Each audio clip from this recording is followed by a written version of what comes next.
while I was overall very impressed with the Big 12 Saturday, some of you sucked. Like, some of that was really tough to watch.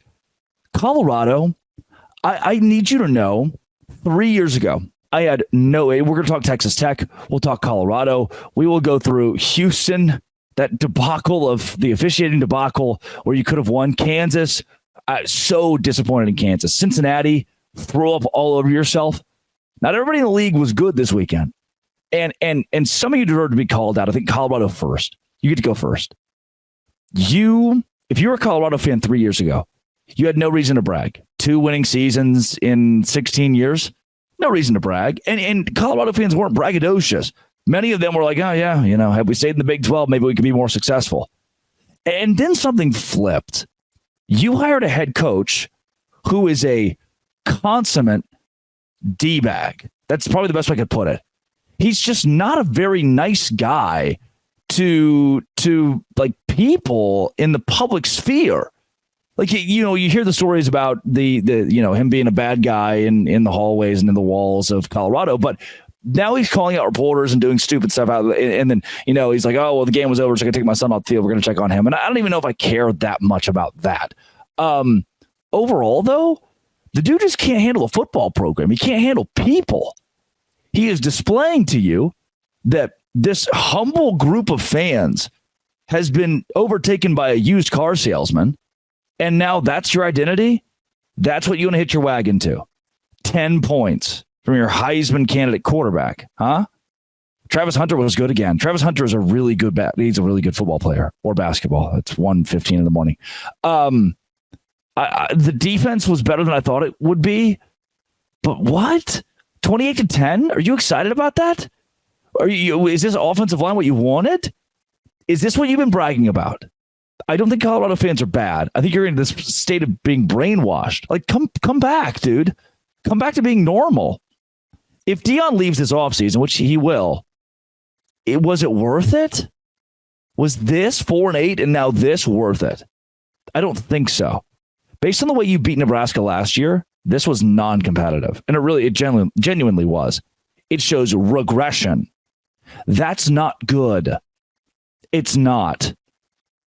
And I'm done. I want Colorado. I wanted Colorado to be big. It was such a cool story. It'd be so cool if they were good. But your head coach was just mean to people, and you stunk. Kansas.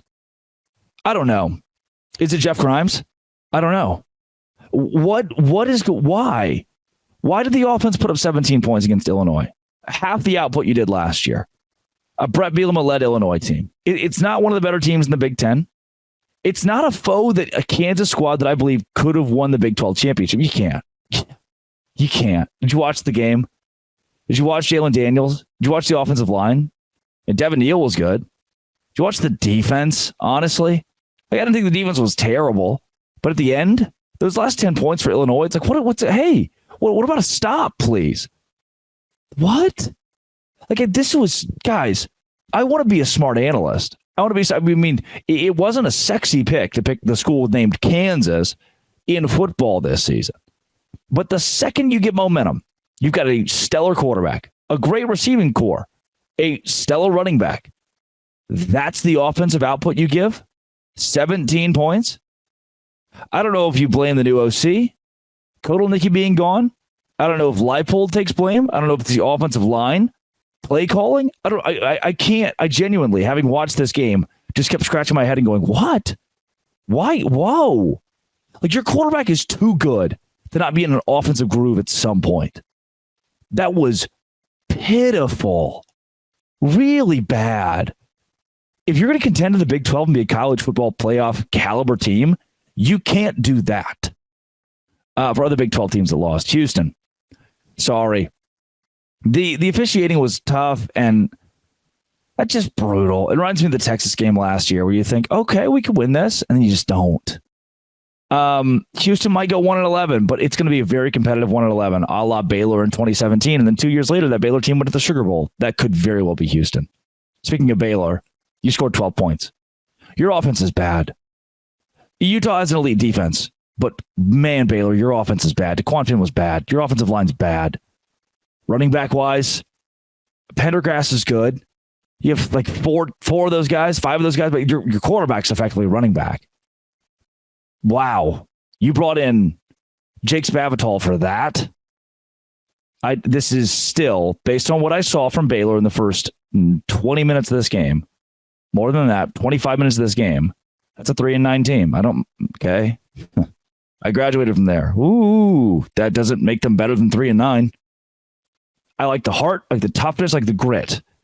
Those three things, when the horses aren't in the stable, when I'm seeing videos of you punching holes in lockers post-game, when the culture's not there, okay. You're not going to win games. You have to win games to keep your job. I don't think Dave Aranda makes that a 2024. I don't think he does, and that's fine. I'm okay admitting that. Another guy who's definitely on the hot seat after this season. Sorry, I kind of like hook, line, and sinkered you there. I think Joey McGuire's on the hot seat after this season. Texas Tech might struggle to make a bowl game. If they don't, he's not fired. But is he a used car salesman? I've been around Joey. I like Joey. I thought hiring Joey was the best call Texas Tech could have made. And he immediately won games. But now I look around and go, the one-liners are sounding very one-linery. The recruiting is there, but you can't keep telling me, we're recruiting really well. We're recruiting. So the teams are going to be good because we have good recruits. The 17-year-olds that are committed to you aren't on your team. They're not winning you any games right now. You just lost to Washington State and you got embarrassed doing so. You just lost to one of two Pac-12 teams that exists. 37-16. You were down at halftime 27-10. 34-10 going into the fourth quarter. It was an abysmal performance offensively. That was supposed to be good. Like, your offense is what's supposed to be good. Your defense stunk. If I had to hear that Washington State quarterback's name one more time running the football, you just let him go wherever he wanted. It's like at some point, we look around the room and say, we should stop that guy from running. And no one at Texas Tech on the coaching staff did. Frustrating. Tech was frustrating. Colorado was. Of the teams that lost, Baylor was the one that I thought, you know what? And Houston, I guess. I thought, you know what? You showed heart and toughness. Those are schools. And now wow. On a weekend where the Big 12 had a very good showing. You guys really put that on? Ugh. And for those of you that won, I think it just shows that you've probably got, for many of you, got it much more put together than these squads that are dropping games that are confusing. On Locked On Big 12. Coming up, let's recap that BYU SMU game. I'm going to go game by game in depth the rest of the week, I think. And let's start with that one on Locked On Big 12, part of the Locked On Podcast Network, your team every day. Hey, today's show is brought to you by Ultimate GM. Look, Ultimate GM has been my favorite thing to play on airplanes recently because you can play it without service. That's right. Offline, baby. Ultimate College Football HC lets you be the head coach of Texas Tech or TCU or Baylor. From recruiting players and hiring coaching staff to overseeing training camps and handling the school scholarships as well. It's all in your hands. What I really love is you also get to call plays. So you have a direct effect on winning games. Ultimate College Football HC is completely free. No ads. 100% playable offline. Use code LOCKEDONCFB, all caps, inside the game to get a free boost to your program. Download the game, visit ultimate-cfb.com or look it up in the app stores. Locked On CFB is that code to use. Ultimate College Football HC. Begin your coaching legacy and do it today.